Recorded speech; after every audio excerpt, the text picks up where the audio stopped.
I talk, you talk, we talk, he or she talks.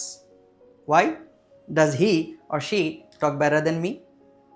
IELTS রাইটিংয়ে অনেক সময় একটা বাক্য লিখলে মনে হয় পুরো বাক্যটাই সঠিক, কিন্তু এক্সামিনার নম্বর কাটতেছে। এখানে সমস্যাটি আসলে কোথায়? সমস্যাটি হয়তো বা হতে পারে ছোট ভার্ব মিস্টেকের কারণে, বিশেষ করে আমাদের সাবজেক্ট ভার্ব এগ্রিমেন্ট মিস্টেকের কারণে হয়ে থাকে। রেমন মার্ফি তার ইংলিশ গ্রামার ইন ইউজ বইয়ে উল্লেখ করেছেন এই সাবজেক্ট ভার্ব এগ্রিমেন্টের বিষয়টা পরিষ্কারভাবে।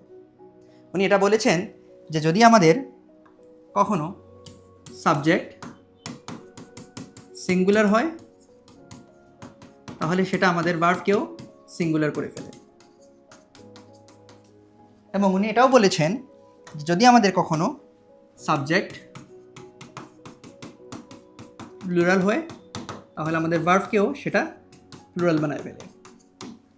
মানে মোট কথা আমাদের সাবজেক্ট ভার্বকে নিয়ন্ত্রণ করে। সাবজেক্ট সিঙ্গুলার হলে ভার্ব সিঙ্গুলার, সাবজেক্ট প্লুরাল হলে ভার্ব প্লুরাল হয়ে থাকে। এই সাবজেক্ট ভার্ব এগ্রিমেন্ট রিলেটেড ইস্যুসগুলো সমাধান করার জন্য আজকে আমরা কিছু কৌশল আপনাদের সাথে শেয়ার করব।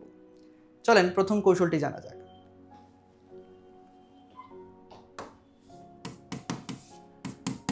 প্রথম কৌশলটি হচ্ছে find main subject.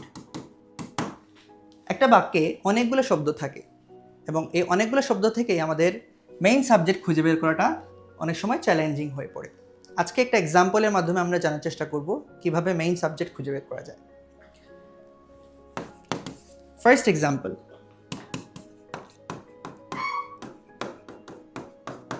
the number of students is studying at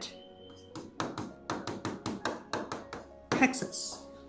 দেখতে পাচ্ছেন আমি একটা বাক্য লিখলাম যে শিক্ষার্থীরা হ্যাক্সাসে পড়াশোনা করতেছে। তাহলে এখানে আমাদের মেইন সাবজেক্টটা খুঁজে বের করা লাগবে যদি আমরা সাবজেক্ট ভার্ব এগ্রিমেন্ট রিলেটেড ইস্যুসগুলো থেকে দূরে থাকতে চাই। এখানে আমাদের মেইন সাবজেক্টটা কি? অনেকে মনে করতে পারেন আমাদের ভার্ব যেহেতু এখানে ইজ, ভার্বের কাছেই আমাদের সাবজেক্ট, সেটা হচ্ছে গিয়ে স্টুডেন্টস। কিন্তু ভুল এই জায়গায় আমরা করে থাকি। এখানে আমাদের সাবজেক্টটা হতে পারে সেন্টেন্সের শুরুর দিকে, যেটা হতে পারে এখানে নাম্বার, এবং এই নাম্বারটাই আমাদের স্টুডেন্টসকে ডিফাইন করতেছে। আর এই নাম্বারটা নির্দিষ্ট একটা নাম্বার বোঝাচ্ছে, সিঙ্গুলার নাম্বার বোঝাচ্ছে, সেজন্যই আমাদের ভার্বটা হয়ে গেছে এখানে ইজ। সেজন্য সাবজেক্ট সিঙ্গুলার, আমাদের ভার্বও সিঙ্গুলার হয়ে গেল। চলেন এখন আমরা একটা প্লুরাল সাবজেক্টের সাথে প্লুরাল ভার্ব বানায় একটা সেন্টেন্স লেখার চেষ্টা করি।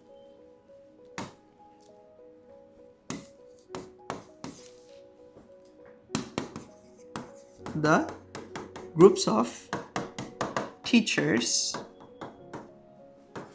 are helping students at হ্যাক্সাস।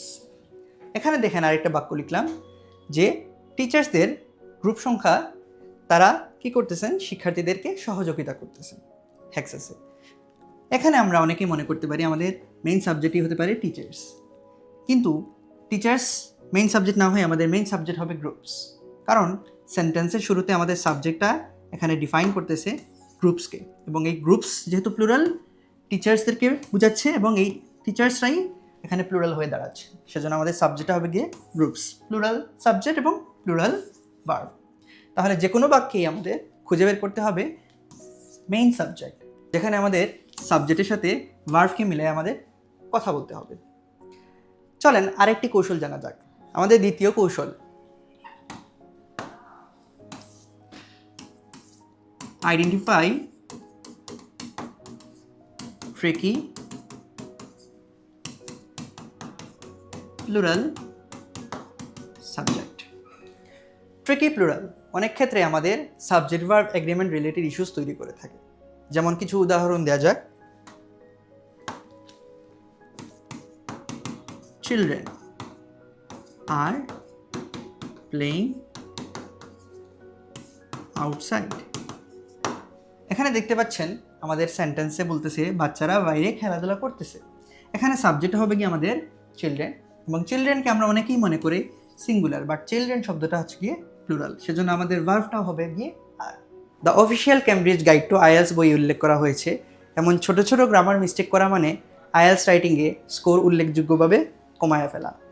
সেজন্য আইএলস রাইটিং মানে শুধু অ্যাডভান্সড ভোকাবুলারি না, বরং সঠিক সাবজেক্ট ভার্ব এগ্রিমেন্ট মিল রেখে ন্যাচারাল এবং অ্যাকুরেট এবং প্রফেশনাল রাইটিং লেখা।